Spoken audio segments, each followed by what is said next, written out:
Bon, après avoir passé en revue d'une part le précepte de Husserl pour retourner aux choses mêmes, zu den Sachen, et son corrélat dans les ontologies classiques qui sanctionne via obliqua au profit d'une prétendue via droite, via ortho, problème d'orthodoxe chez Platon souligné, qui devrait rien avoir avec les idées innata cartésiens, qui ne sont que des réponses à peu près philosophiques à des questions non philosophiques, c'est-à-dire théologiques, posées aux philosophes de l'époque.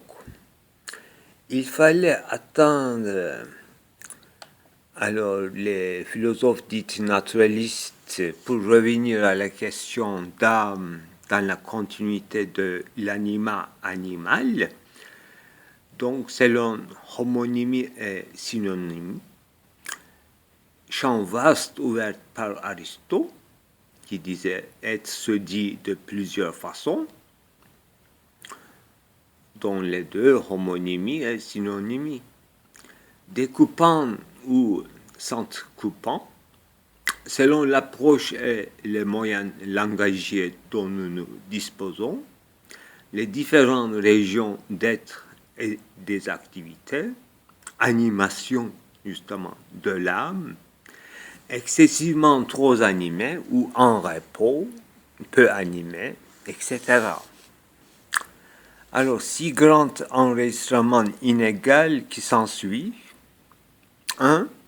Ouverture de la question d'ontologie fondamentale et la nécessité de l'approche phénoménologique pour distinguer l'âme dans ses différentes animations et rendre compte des différenciations dans le corps même qui causent en augmentant ou en diminuant les activités de l'âme, ce que nous et les autres naturalistes doivent analyser sous le titre de crétologie, comme une région naturaliste de la supplémentarité et de pharmacon théorisé par Derrida.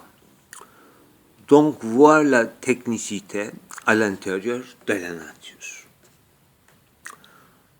Deuxièmement, poser la question chez l'animal et ensuite chez l'homme, à qui correspondent dans les activités de l'âme notre être sexuel en activité, la question principale devenant, d'une part, si l'être en chaleur est plus privilégié pour atteindre l'être au-delà de l'étang,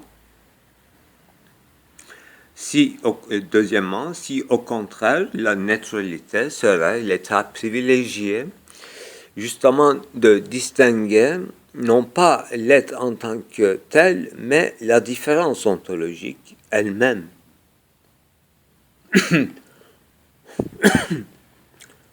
Troisièmement, l'enfant ou non-adulte, supposé non-sexuel, serait-il plus privilégié dans le rapport à l'être, alors qu'ils ne sont presque jamais dans la tranquillité, mais dans l'affairement mimétique ou athlétique, euphorique. Quatrième question, si on atteint une région où la supplémentarité comme écaille et le corps, épiderme toisonneuse, la fourrure, y compris les organes génitaux, pliés ou dépliés, comme des solutions techniques diverses, justement, pour protéger l'animation du corps par une armure insensible ou devenue insensible, qui permettrait le maximum de pénétration dans les limites et le mystère de la sensibilité, parfois homonyme, parfois synonyme, distinguable ou substituable l'une région à l'autre, tout en sensibilisant par pharmacon, justement, suivant son intégrité, dans un transport vers le hors de soi ou d'ignorance, comme une occasion de le détourner de la charge, à des opérations d'esprit qui consistent d'abord de se détacher ou de s'élever au-delà de son individualité, au moment où, par voie intense de son individualité, au point où, coupé de son ego transcendantal, par exemple, l'approche naturelle qui prend en compte toutes ces nuances des via à travers et des supplémentarités techniques qui ne sont pas extérieures est différenciée comme les plis de l'âme,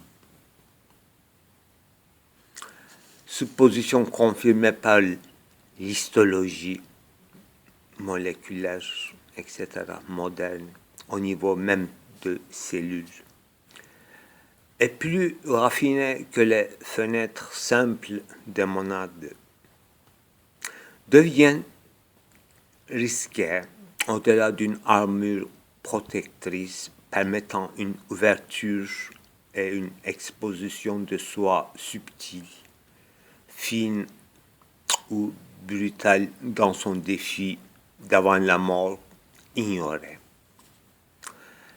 D'une part risque, d'autre part une chance inespérée par la voie qui s'entre-ouvre pour la vie de l'esprit, par exemple les autosacrifices au nom de et des substitutions de soi pour autrui, éthique, etc.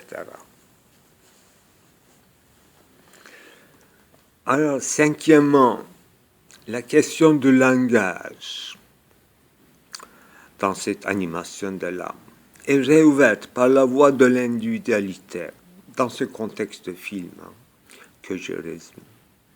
Derrida lui-même donnait comme exemple, en ce qui concerne son accent, individualité de l'accent d'une langue à l'intérieur d'une autre langue, qui porte avec elle toute une vie d'esprit, justement, ou son monde de vie, Lebenswelt, à elle, rarement désinhibé, devient, chez les intellectuels rarement désinhibé, et cet accent devient l'exemple comme fil conducteur.